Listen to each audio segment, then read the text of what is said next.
1980च्या दशकात महाराष्ट्रात हरित क्रांती झाली आणि राज्यातील ऊसाचे क्षेत्र हळूहळू वाढू लागलं। यामध्ये पश्चिम महाराष्ट्र आघाडीवर होता आणि याच वाढलेल्या ऊसाच्या क्षेत्राला कामगार म्हणून साथ मिळाली ती मराठवाड्यातील बीड, लातूर या जिल्ह्यातील कामगारांची। पश्चिम महाराष्ट्रात जेव्हा कारखाने सुरू होत होते त्यावेळेस ऊसतोड करायला बीड जिल्ह्यातील ऊसतोड कामगारांचा बराच मोठा भरणा असायचा। ऊसतोडीचे काम हे या टोळ्या वर्षभरातील साधारण 5-6 महिने करायच्या। ही लोक आपला जिल्हा सोडून पश्चिम महाराष्ट्र तसेच संपूर्ण महाराष्ट्रभर ऊसतोड करत फिरायचे व आपली पोटाची भूक भागवायचे। साथीला आपले कुटुंब, लेकरं सोबत असायचीच। काळ हळूहळू बदलत गेला। राज्यातील ऊसाचे क्षेत्रही हळूहळू कमी होऊ लागलं। त्याचबरोबर महाराष्ट्रानेही प्रगतीची दिशा पकडली व पश्चिम महाराष्ट्राबरोबरच मराठवाडा व विदर्भामध्येही मोठमोठ्या कंपन्या आणि उद्योगधंदे येऊ लागले। यामध्ये बीड जिल्हाही काही अपवाद नव्हता आणि जसं संपूर्ण महाराष्ट्रात चालतं तसंच बीडमध्येही खंडणी आणि वसुलीचे लोण पसरलं। यामध्ये एक नाव प्रामुख्यानं आघाडीवर होतं ते म्हणजे वाल्मिक कराड।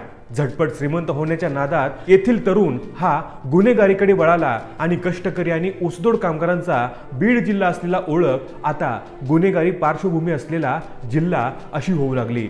आणि याच पार्श्वभूमीवर आपण आजचा विषय घेऊन आलोय। राज्यभरात सध्या गाजत असलेलं बीड जिल्ह्यातील मस्साजोग येथील सरपंच देशमुखांचं हत्या प्रकरण आणि त्यामध्ये सामील असलेल्या लोकांमुळे राज्यात मोठ्या प्रमाणात असंतोष निर्माण झालाय। मारेकरांना पकडण्यासाठी आणि त्यांना शिक्षा देण्यासाठी आता तर राज्यभरात मूक आंदोलन आणि मोर्चेही होऊ लागलेत। बीड जिल्ह्यातील आमदार सुरेश धस यांनी तर सरळ नाव घेऊन धनंजय मुंडे यांच्या नावाखाली वाल्मिक कराड हेच या हत्याकांडामागचे खरे सूत्रधार आहेत असा आरोप केलाय। या सर्व घडामोडींच्या पार्श्वभूमीवर एक नाव प्रामुख्यानं पुढे येतंय ते म्हणजे वाल्मिक कराड। वाल्मिक कराड हे बीड जिल्ह्यामध्ये मुंडे कुटुंबियांशी अत्यंत जवळचे आहेत याचा प्रत्यय अनेक वेळा लोकांना आलाय आणि ही गोष्ट लपूनही राहिलेली नाहीये। थोड्याच दिवसांपूर्वी स्वतः धनंजय मुंडे यांनी वाल्मिक कराड हे माझ्या जवळचे असल्याचं कबूलही केलं होतं आणि याच वाल्मिक कराडांच्या गुंडांनी सरपंच देशमुख यांची हत्या केली असा आरोप संपूर्ण राज्यभरातून केला जातोय। या हत्याकांडात वाल्मिक कराडांचे 3 चेले सुदर्शन घुले, कृष्णा आंधळे आणि सुधीर सांगळे हे सामील असल्याचेही बोललं जातंय। नुकतीच त्यांना पोलिसांनी अटकही केली। आपण आता या 3 संशयित आरोपींची पार्श्वभूमी पाहूया। खरं तर सुदर्शन घुले, कृष्णा आंधळे आणि सुधीर सांगळे हे एका सामान्य कुटुंबातून आलेले 3 मित्र।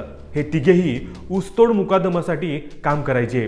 सुरुवातीला साध्या कामगारांसारखेच तेही काम करायचे, परंतु हळूहळू यांची जबाबदारी बदलत गेली। ऊसतोड कामगारांना उचल देणे आणि ही उचल घेऊन ही कामगार कामावर आला नाही तर त्यांच्याकडून ही उचल वसूल करून घेणे हे यांचे काम असायचे।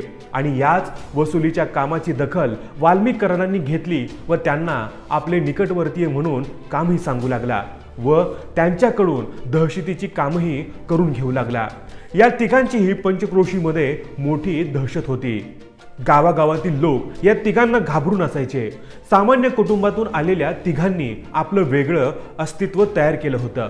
भीती, धाक आणि सत्ता यांचा खेळ त्यांच्या भोवती फिरत होता आणि यातूनच सरपंच देशमुखांचं हत्याकांड घडलं।